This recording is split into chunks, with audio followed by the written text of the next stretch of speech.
I'm Lizanne Flynn. I'm a master healer who holds space for any earthling as they reunite body and soul in their planetary experience. I'm a bridge for relationships between all species so that the heart bond becomes stronger, deeper, and more loving.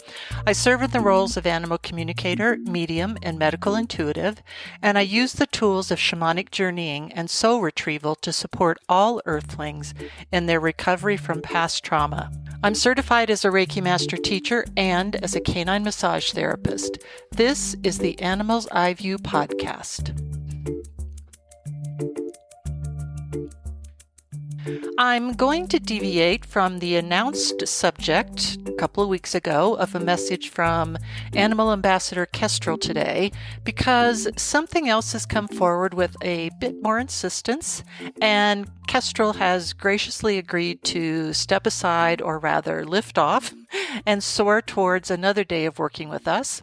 I also want to keep an eye on what seems to be important for listeners of this podcast to hear.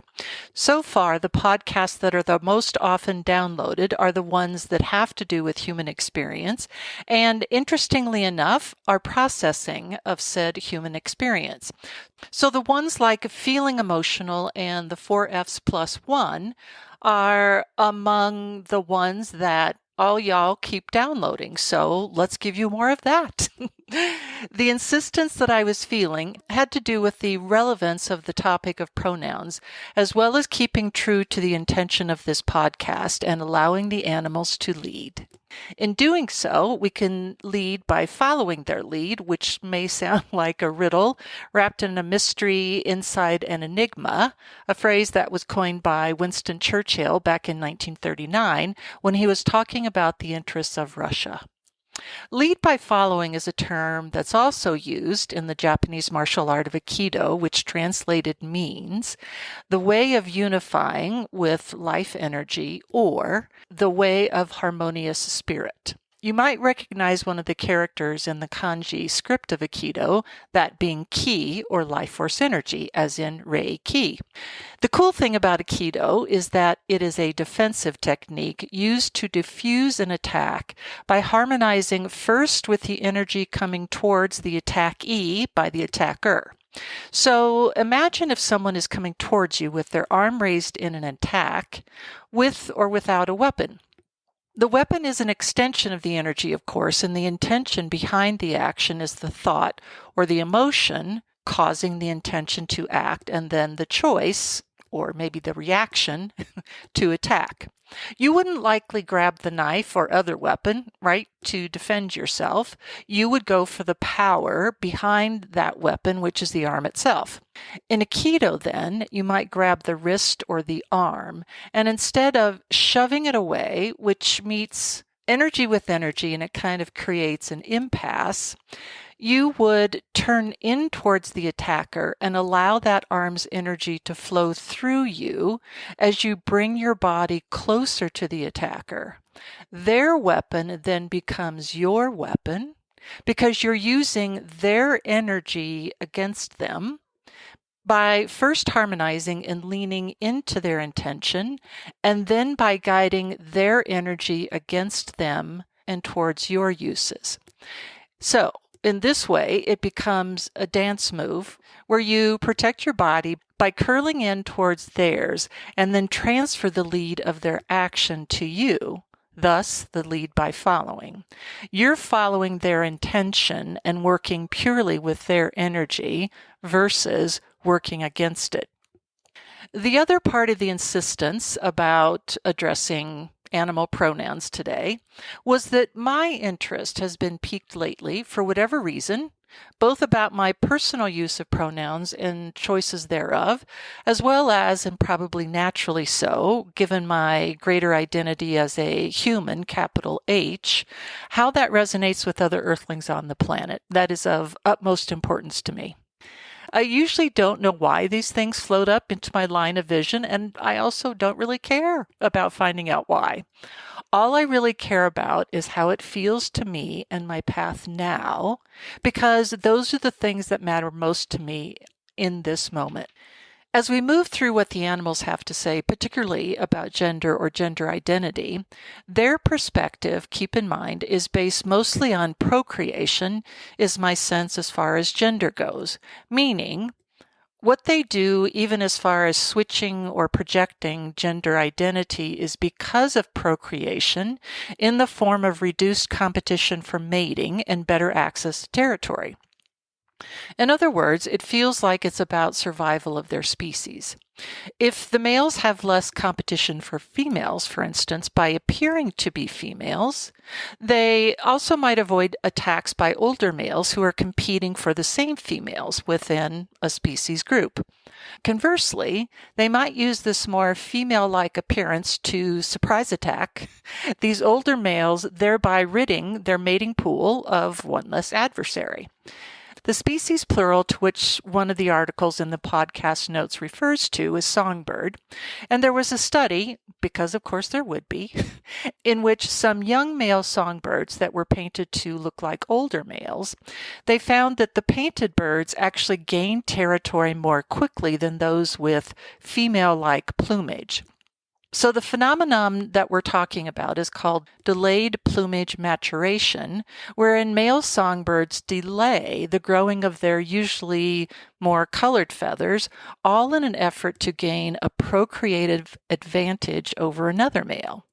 In itself, it's kind of crazy to think about, right?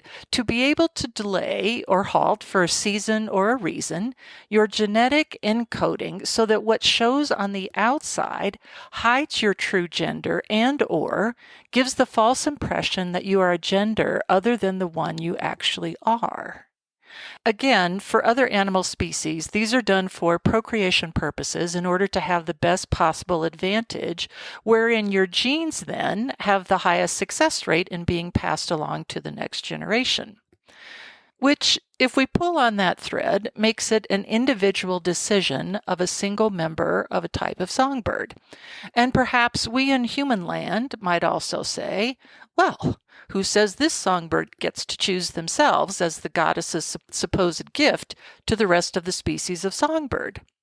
I can sense a bit of pushback from a contrast in human-centric thinking where we might hold judgment about their choices, right? And then again, in checking in with the collective of songbird, I get kind of a shrug of feathered shoulders as if to say, who cares when the plumage matures? Who cares who's doing this and who's not? What difference does it make?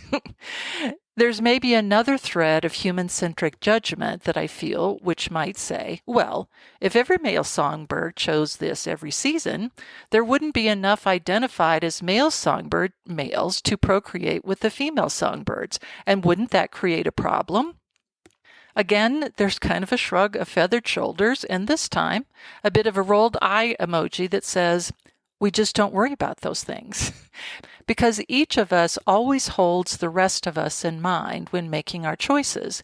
We trust that the balance and partnership will be maintained, and not only that, but enhanced and empowered as well. I might note that you may have felt a bit of constriction that came in when the human-centric structures were imposed. I know I did, or more accurately, my body did. Interestingly, there are other species who display what is labeled as transgender identity. Snakes, lizards, beetles, and fish, to name a few, exhibit what, again, science has labeled transgender behaviors in which males imitate females to gain advantages. I disagree with the label of transgender as applied to behaviors. To me, it's more similar to individuals who dress up in drag, maybe on the regular, and behave as if they were a different gender, whereas transgender is a whole and complete identity that is different than the gender in which one was born. And maybe a cisgender individual wants to perform in drag every once in a while, or a gay individual wants to do the same, or either one of them perhaps to cross-dress in a different gender's clothing, simply because of how that makes them feel. There's one European bird of prey, the marsh harrier, in which 40% of adult males look and act like females. This species is highly territorial, and female-like males can avoid maintaining their own territories while sneaking into another male's territories to mate with the resident females.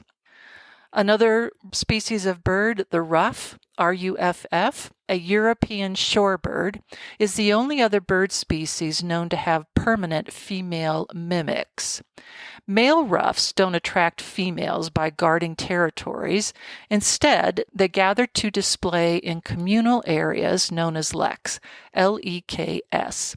Females who visit the lek can choose potential mates from among displaying males.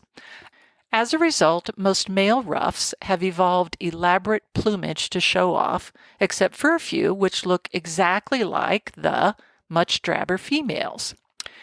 All of these species do this cross-dressing, as we might think of it, for the purposes of procreation versus our human purposes of doing it for entertainment, either personal or public, when we exhibit behaviors and inhabit behaviors, things that are opposite our own gender identity. We display plumage in accordance with what we like and how we feel and what we enjoy doing that has nothing to do with making a human baby. Yet it is our own species who are so fearful and threatened by this display of other by another that we have a horrendous history of violence against those who are merely different. How did we get to be so anxious about another individual or group of individuals who are other? I think that tells us something about where our own identity rests versus, say, songbird. Because they are so firmly rooted in we and ours, the collective, that leaves every individual free to express who they are individually. You may be thinking, wait, what? You mean it's possible to have both individual expression and identity of gender because our species' evolution with that has nothing to do with procreation? We haven't even gotten to the animals who can actually change their own gender and species who have more than two gender. Clownfish, northern cardinals, frogs, green sea turtles, and snails are among 11 different species who can change their gender. And some species are born hermaphrodite, meaning they have the reproductive organs of the binary category male and female. These are due to perhaps environmental issues such as climate change, where the unhatched egg was originally built with XY chromosomes, and during the incubation period changes into XX chromosomes, so from male to female. It is interesting to note, I'm going to point out here, that most of the examples of what researchers call deceptive sex signaling in animals are of males posing as females. The reverse, females that imitate males, is a much rarer phenomenon. The aggression typically associated with male behavior may to be blamed, as so stated by the article in the podcast notes. Male mimics do exist in some species, however. In hummingbirds, male mimicry by females, sounding like them, vocalizing like them, is more common than the reverse, and in hyenas, some females even develop male-like genitalia. Interestingly, in both these species, females guard territories and are aggressive toward other females. Talk about your freedom of individual expression, and yet we don't see the procreation or gender identity or expression police of any species going around and murdering or brutalizing or terrorizing or creating such an atmosphere of intimidation and fear within a species that they don't feel completely free to be themselves. To paraphrase John Lennon, imagine all the species living for today. It's important to note that sexual identity and sexual orientation are independent components of a human's sexual identity and actually develop independently of each other in utero as well. The equipment part of the reproductive organs develops first, with sexual orientation in the brain happening later. So, because they do not develop together means that they are not always congruent or in harmony with each other. Certainly, it's also possible that many of us go through stages on our life paths where we try on different sexual orientation, while others of us can attest that they have always felt attracted to one gender or the other, or both, or maybe neither. How is it that this independent severing, if you will, that we start out with became so tied to condemnation and fear of each other individually? One has to look no further than the history of human evolution, where we consistently and continually created an us versus them. Clearly, the fear in the past, present, and future of other is a projection of the fear that the us had of the them, regardless of who us and them actually are, because it was rooted and remains so rooted in the individual awareness and individual identity being primary. Our species is a herd animal, and so we gather in herds of similar groups. That's not to say that individuals aren't free to have individual friendships with the other, or groups who are non-fearful of other groups. But to drill down even further, because we use the ending of phobia often when we're referencing these fears, such as transphobia, homophobia, etc., by definition, a phobia is an overwhelming and debilitating fear of an object, place, situation, feeling, or animal. Phobias are more pronounced than fears. They develop when a person has, get this, an exaggerated or unrealistic sense of danger about a situation or object. As our history of the past, our relevant present, and dreaded future has indicated, the very essence of phobias is about sharing this exaggeration, and I would go further and say projecting this exaggeration into others. Because again, herd mentality literally occurs, which further threatens individual freedom. And underneath, we all know that. We all know that. The constriction that my body felt and that I referenced earlier when thinking about the human-centric judgment of songbirds' gender choices is what usually happens when I don't think or feel in human, capital A, animal experience, and I think or feel in human being experience. Big difference. The latter feels constrictive and the other expansive, which was also a part of my trying on for size which pronouns I wanted to use for myself. The she, her, hers felt constrictive, and the she, we, ours felt expansive, although to be honest, the she, they also felt a degree or three more in alignment with the animals in general. It was almost as if I was excluding myself from being a member of the human species and thinking of my resonance with animals in general, albeit from my human experience and as an individual member awareness first. See, everybody does it. It's a subtle difference, and still, it's an indication of the indoctrination a being in human experience undergoes of putting their individual awareness or having their individual awareness or alignment pushed on them as primary and of the collective alignment as secondary. Because even the they separates as in us and them. I could see someone going with they, we, ours in the case of non-binary identity and human experience, and perhaps even further with the whatever, we and ours that the animals propose. Because the whatever frees all of us to be whatever in our sexual identification and sexual orientation. And as other species would chime in with, as long as you hold space for the security of each other individually, the we and ours happens partly of its own accord. Generation after generation must ensure that this is so for the intended evolution of human animal as it is for all other species. You must lead by following the lead of each other, united in unfettered gender identity and gender sexual orientation. You are meant to be celebrated and not shamed or judged for your expression of self. Only in this way can you reach the we ours where we await. And at least that's how the animals see it.